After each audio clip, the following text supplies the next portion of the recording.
Getting to the heart of the matter. Back to Guy, Ben, and Frank with more Inside the News. Welcome back to the program Inside the News. We're going to continue this as an election trail segment. We've got Ben Brunson. He's in the bottom middle. Frank Vernuccio in the top left. My name is Guy Wehman. All right, Frank, let's get right to it. We had a great discussion about multiple things on the off-air part during the commercial break here. But let's get right to it. The Dems are not happy that the Republicans took as many seats as they did in the House. And then let's connect up with that AOC, McCarthy is saying that AOC pretty much runs the Dems. And if AOC says let's vote, they vote. It's not Pelosi, it's AOC that does that, the bartender. Well, let's move away from the presidential election and just look at what happened in the House. The Republicans have been inching closer and closer to a parity with the Democrats in the House of Representatives. They're not there yet, but they are certainly moving a lot closer. This has prompted a civil war within the Democrat Party. A couple of the old-line Democrats, however few are left, are saying this tilt towards socialism is destroying the chances the Democratic Party has. Even more so than the presidential election, the Republican gains in the House of Representatives are a referendum on what the Democratic Party has become. It is very difficult to oust an incumbent congressperson. They've done favors for people in the community. They've got a lot of outreach.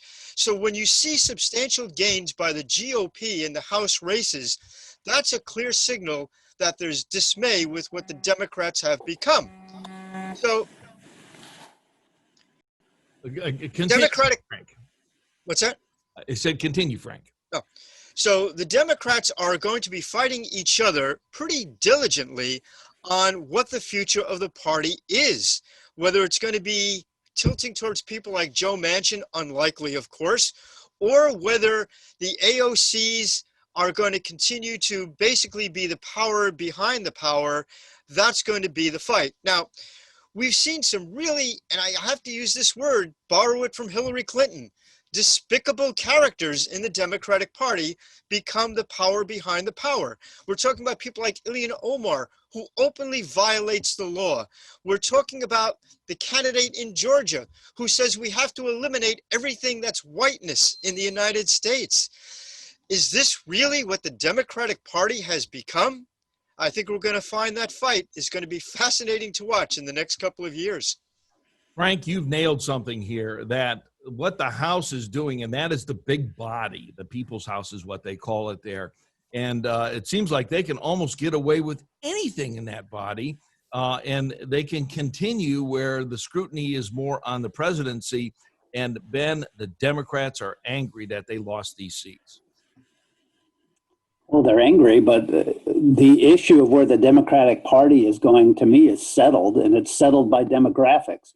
All of the energy and future of the party is in the youth. It's in the youth movement, the Bernie Bros movement, all of this youth that has embraced these socialistic ideas out of total ignorance.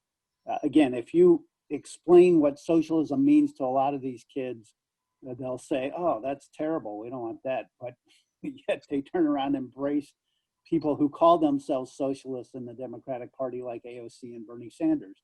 And this is where it's going. You have a very aged Democratic Party called the old school mainstream party, people like Chuck Schumer and Nancy Pelosi, who's 80 years old, and they're going to die off. And the up and coming power within the party is clearly way to the left, and that's just a fact. So they're going to continue to gain more influence and gain more control. And that is why what Donald Trump represents is so critical to the GOP. You have even Democrats who recognize that Donald Trump has swung the GOP party back to being the party of the working class.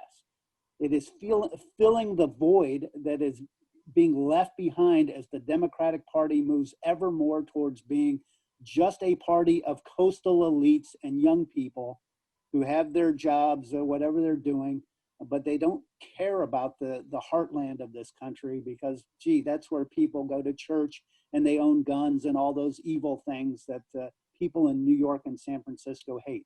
So that is the dynamic going on. Donald Trump absolutely represents the future of where the GOP has to go. And if that continues, the GOP has a very bright future and a very positive future. If we go back to the Mitt Romney view of the GOP, which is just the upscale alternative to the Democratic elitist movement, there is no future for the GOP. The GOP is done and dusted, as they say in the UK. And this is what's at stake.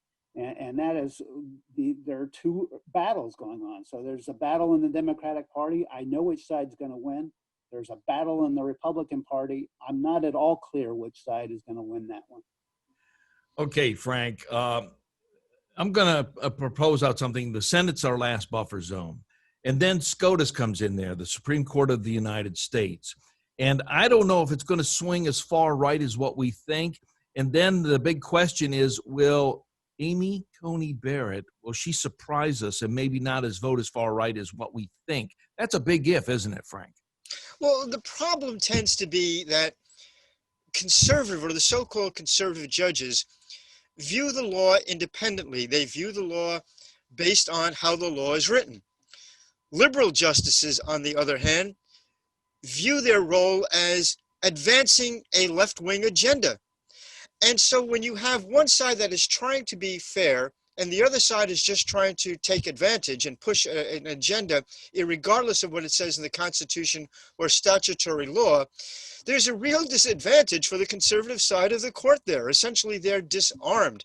And in fact, you see that on every level of the judicial system in the United States. We saw a travesty in the Ninth Circuit Court of Appeals, where the judges unabashedly were ruling based on their political beliefs and totally ignored the Constitution at the start of the Trump administration, where the president was trying to restrict immigration from places that were dangerous in terms of producing people who would be terrorists in the United States. The Ninth Circuit Court of Appeals gave out decisions that basically said, we have more authority in immigration than the president, the elected president of the United States. And that's the real problem. We're playing on two sets of values in the judiciary. One that says a judge is simply supposed to apply the law, but the other side, the left side, the Democrat side, says, no, the court's supposed to be a super legislature, a super president who will decide that the people are too stupid to elect the right folks, and so therefore we will make law, we will make legislation. Just your quick thought on Amy Coney Barrett. I mean, we remember some Republicans nominated judges, and they did not go exactly conservative, did they, Ben? The Chief Justice being the prime example. Look, Frank makes a very excellent point, and that is that conservative judges will uphold laws that are liberal laws because if they don't find something in there that's blatantly unconstitutional. Liberal justices will try to overturn conservative laws and try to write their own versions of the law in the process. And that is the difference. And so the field is tilted strongly against conservatives because, as I said, conservatives will uphold liberal laws.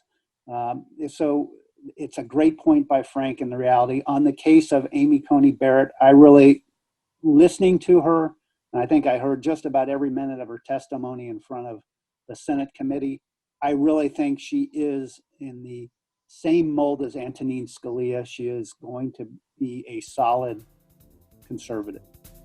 All right, and on that note, we've got to get out of here. We're up against the gun. Coming up, the Great Reset. We'll be back.